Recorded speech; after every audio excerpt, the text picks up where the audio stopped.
Kalau kad sekolah dulu, report card day ni antara tarikh yang kurang digemari, terutamanya kalau prestasi tak berapa bagus. Ya. Tapi kerajaan Madani pun dah setahun usianya, macam mana dengan prestasi MITI? Saya akan pecahkan pencapaian MITI kepada 3 tonggak utama: pelaburan, perdagangan dan industri. Dari aspek pelaburan, kita telah berjaya meraih komitmen pelaburan sebanyak RM347 bilion dari pelbagai misi pelaburan yang dijalankan. Bagi pelaburan yang diluluskan pula, setakat 30 September ini, RM225 bilion telah diluluskan. 6.6% lebih tinggi berbanding tempoh yang sama pada tahun 2022. Secara purata, pelaburan yang diluluskan bagi 10 tahun lepas adalah sebanyak RM222.6 bilion setahun. Dan untuk 9 bulan 2023 sahaja, kita sudah mengatasi jumlah tersebut. Tapi yang paling penting, jumlah pelaburan yang diluluskan, iaitu RM225 bilion adalah pencapaian terbaik Malaysia untuk tempoh yang sama sepanjang dekad yang lalu. Inilah bukti daya tarikan Malaysia sebagai destinasi pelaburan. Pekerjaan yang bakal dicipta dari semua pelaburan, hampir 90,000. Tapi bagi saya, tak cukup kalau sekadar nak tarik pelaburan saja. Kita juga menyasarkan pelaburan dalam bidang berteknologi tinggi bagi mencipta peluang pekerjaan berpendapatan tinggi. Sebagai contoh, pelaburan yang diluluskan dalam sektor pembuatan dijangka mewujudkan hampir 49,000 pekerjaan dan hampir 43% pekerjaan ini adalah pekerjaan berimpak tinggi dalam kategori pengurusan, profesional atau teknikal, penyeliaan dan juga pekerja mahir. Dari segi perdagangan pula, setakat 31 Oktober 2023, perdagangan Malaysia telah mencecah RM2.2 trilion.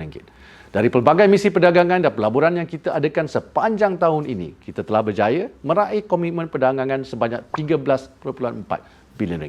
Dan dalam usaha kita untuk mempelbagaikan ekspor, kita telah memberi penekanan kepada pertumbuhan ekspor ke pasaran baharu. Ya. Sebagai contoh, kita telah berjaya meningkatkan ekspor ke Namibia hampir 539%, Kazakhstan 322% dan Puerto Rico 104%. Salah satu sektor yang mempunyai potensi besar ialah industri halal. Flagship program kita ialah MIHAS atau Malaysia International Halal Showcase. MIHAS 2023 mencatatkan prestasi yang sangat memberangsangkan. Kita mencatat jualan RM3.11 bilion, meningkat 24% daripada sasaran RM2.5 bilion. Bagi meningkatkan prestasi ekspor, kita juga menggalakkan penggunaan platform digital bagi memudahkan perusahaan mikro, kecil dan sederhana ataupun PMKS menembusi pasaran luar negara. Alhamdulillah ya, setakat ini hampir 85,000 PMKS telah pun mengekspor melalui platform digital dengan nilai dagangan terkumpul lebih RM472 juta. Bagaimana pula dengan industri? Pelan Induk Perindustrian Baru atau NIMP 2030 baru saja dilancarkan pada 1 September lepas dan merupakan pemangkin reformasi ekonomi badani. Kita ada 3 sasaran utama untuk memacu pertumbuhan bernilai tinggi negara. Pertama, kita sasarkan nilai tambah sektor perindustrian kepada KDNK sebanyak RM587.5 bilion. Mungkin yang ini ada yang tak berapa jelas, tapi saya yakin sasaran kedua dan ketiga ini mesti seronok rakyat dengar. Sasaran kedua ialah kita nak wujudkan 3.3 juta peluang pekerjaan. Sasaran ketiga ialah menaikkan gaji pertengahan daripada sekitar RM2,000 sekarang ke RM4,510.